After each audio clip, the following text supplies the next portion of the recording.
శ్రవణ్ సాయి పెద్దమ్మ ప్రస్తుతం మనతో పాటు ఉన్నారు.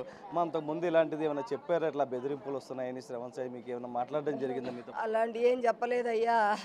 ఏమన్నా ఉన్నా కూడా దాచుకోవద్దయ్యా, అబద్ధం చెప్పొద్దు, నిజమే మాట్లాడయ్యా అని చెప్పిందమ్ము. కాలేజీ పోతున్నావా అయ్యా అని రోజు ఫోన్ చేసుకునేదాన్నమ్ము. ఇట్ట వాడిని ఎప్పుడు బెదిరింపులు వస్తున్నాయని కానీ ఏమీ మాతో చెప్పలేదయ్యో. వాళ్ళ ఫ్రెండ్స్తో చెప్పినట్టు కానీ మాతో చెప్పారు కదయ్యో.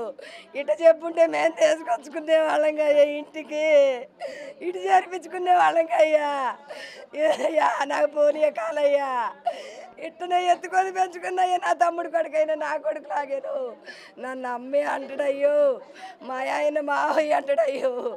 మా మా పిల్లగాళ్ళని మేము చదవలేదే, మా అమ్మ చదివింది అయ్యో. ఈ పిల్లగాడిని మేము చదువుకున్నామయ్యో, తల్లిదండ్రులు లేడాను. మేము ఇట్ట చేస్తాడు అనుకోలేదయ్యో. ఫోన్ ఎత్తట్లేదు. మొన్న ఫోన్ ఎత్తిండమ్మో, నిన్నగా ఆ సాయంత్రం ఎత్తిండయ్యో. ఎత్తి అమ్మ నీ ఫోటోలు పెట్టిండమ్మ 16. అవా నీ కొడుకు చూడమ్మా, నీ చిన్న కొడుకు ఎంత సినిమా స్టార్ లాగా ఉన్నాడు చూసుకో అమ్మ అన్నాడమ్మో. నాకు సినిమా స్టార్ లాగుంటే నాకు ఆనందమేగా అయ్యా అన్నానమ్మ. నేను ఆనందంగా ఉంటాను అయ్యా, నువ్వు ఎంత ఆనందంగా ఉంటే నేను అంత ఆనందంగా ఉంటా అయ్యా. తల్లి కొడుకు ఆనందమేగా అయ్యా అన్నానమ్ము. అమ్మ మళ్ళీ ఒకసారి ఫోన్ చేస్తలే అమ్మ మళ్ళీ అని పెట్టేసిండు. ఇక అదే ఆఖరి మాట అయ్యో.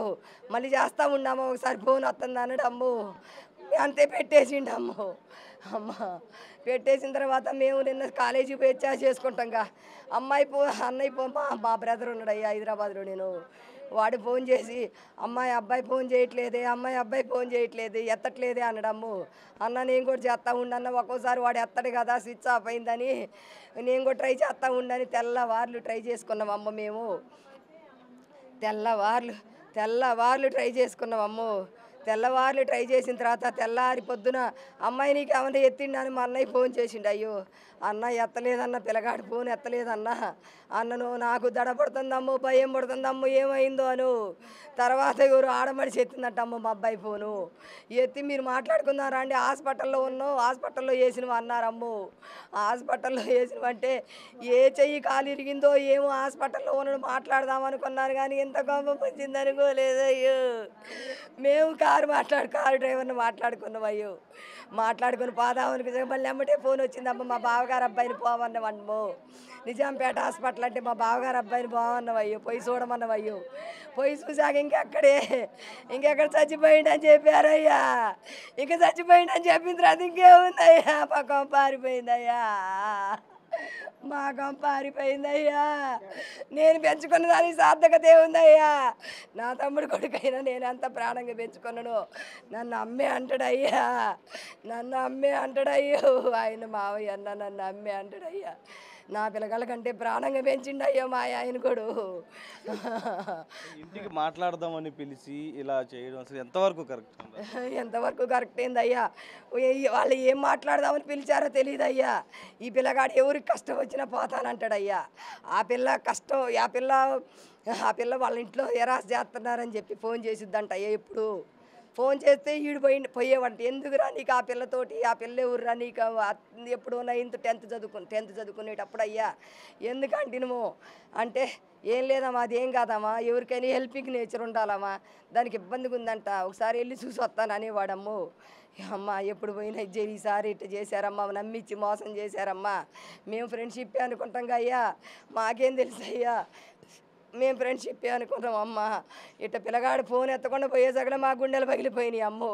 వాడు పోయేది కూడా మాకు చెప్పి ఉన్నా, మేము ఎట్టో కట్టు చచ్చేవాళ్ళం, వాడుకో కాపాడుకునేవాళ్ళం అమ్మ. అందరూ ఉన్నామమ్మ, గంపంతా పలగముందమ్మ మాకు. మేము ఒక పిల్లగాడిని చదువుకోలేకపోయినాం అయ్యా, కాపాడుకునేవాళ్ళం అయ్యా. పొయ్యో మేము ఆగమేఘాల మీద కారేసుకొని పోయి కాపాడుకునేవాళ్ళం అయ్యా. నా పిల్లగాడికి ఇట్ట చేసిన వాళ్ళకి మాత్రం నాది వాడు తప్పించుకున్నాడు అయ్యా. ఒక ఆడమడిసి కొడితే నా పిల్లగాడు ఇట్ట చచ్చిపోయేవాడు కాదయ్యా. నా పిల్లగాడు బలంగా ఉంటాడు, స్టామినా ఉంటుంది అయ్యా. పక్కంగా ఉన్నా కూడా నా పిల్లగాడికి ఒక్క ఆడమడిసి కొట్టిందని, ఇంత ఆడమడిసి కొట్టిందంటే నేను నమ్మనయ్యో. ఏం చేసుకున్నారో, ఏం మాయ చేసుకున్నారో మాకు తెలియదు అయ్యో. వాడు ఏం మేనేజ్ చేసుకున్నారో మాకు తెలియదు అయ్యో. నా పిల్లగాడిని నలుగురు 5 వాడు ఉంచుకుందా, ఆమె మొగుడు వాళ్ళందరూ చేశారు.